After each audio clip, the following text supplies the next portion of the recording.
Assalamu alaikum, dear students of 11th class. Today in your botany, we are going to discuss transport of mineral nutrients.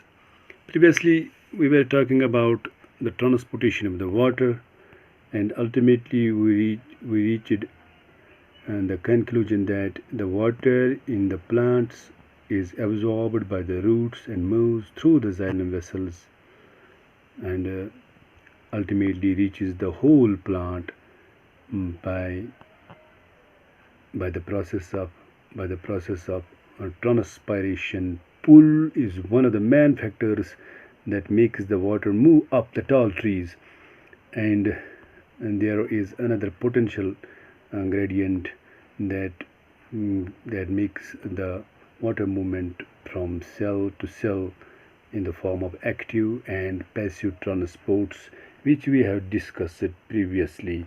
And today we will take up the transport of mineral nutrients, the uptake and transport of mineral nutrients. And firstly, there is one more small topic that is given in your book, that is transpiration and the photosynthesis.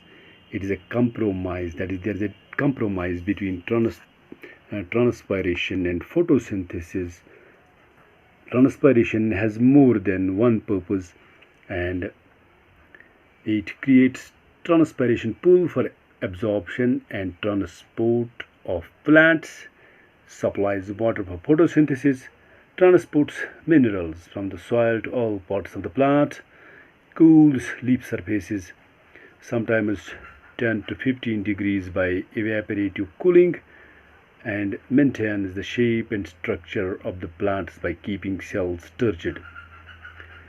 An actively photosynthesizing plant has an insatiable need for water, because water being one of the ingredients in the photosynthesis reaction, and photosynthesis is limited by available water, which can be swiftly depleted by transpiration.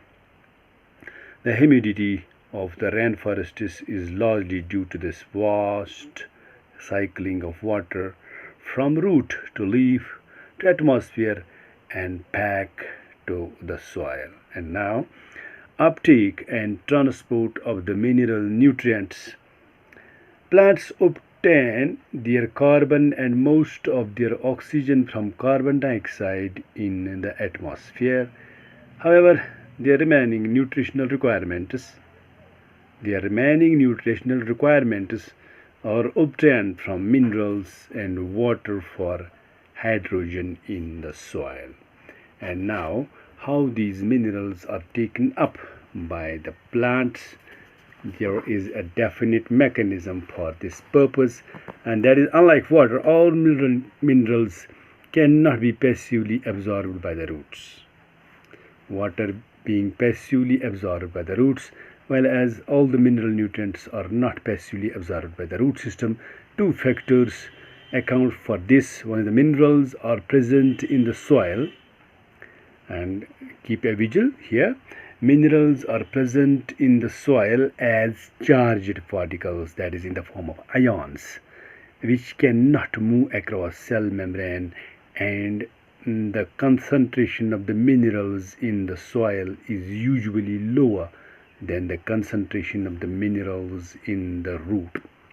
Therefore, most minerals must enter the root by active absorption, that is, by the utilization of the energy into the cytoplasm of the epidermal cells. This needs energy in the form of ATP. The active uptake of the ions is partly responsible for osmosis. Some ions also move into the epidermal cells passively. Ions are absorbed from the soil by both passive and active transport. Specific proteins in the membranes of the root hair cells actively pump ions from the soil into the cytoplasm of the epidermal cells. Like the cells, the endodermal cells have many transport proteins embedded in their plasma membrane.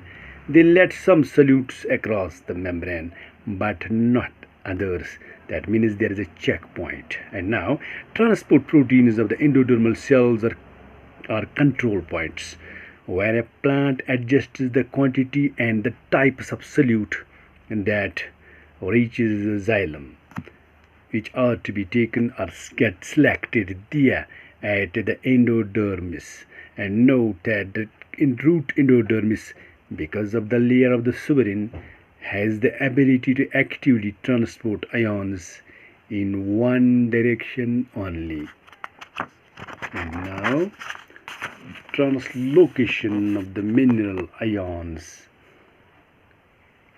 How are the mineral ions translocated inside the plant body?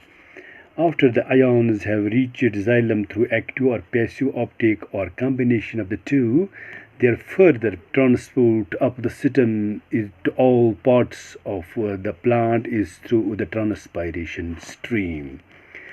The chief sinks for the mineral elements are the growing regions of the plant, such as the apical and lateral meristems, young leaves, developing flowers, fruits and seeds, and the storage organs.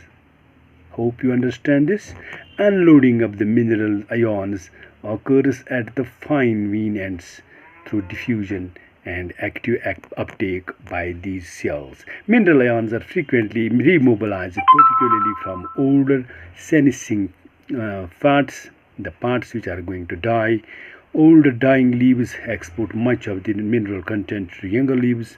Similarly, before leaf fall in deciduous plants, minerals are moved to other parts. Elements most readily mobilized are phosphorus, sulfur, nitrogen, and potassium. Some elements that are structural components like calcium are not very mobilized. An analysis of the xylem exudates shows that though some of the nitrogen travels as inorganic ions, most of it is carried in the organic form as amino acids and related compounds. Similarly, small amounts of phosphorus and sulfur are carried as organic compounds. In addition, small amounts of exchange of the materials does take place between xylem and phloem. Hence, it is not that we can clearly make a distinction and say categorically that xylem transports only inorganic nutrients while phloem transports only organic materials, as was traditionally believed. Thanks. Have a nice day.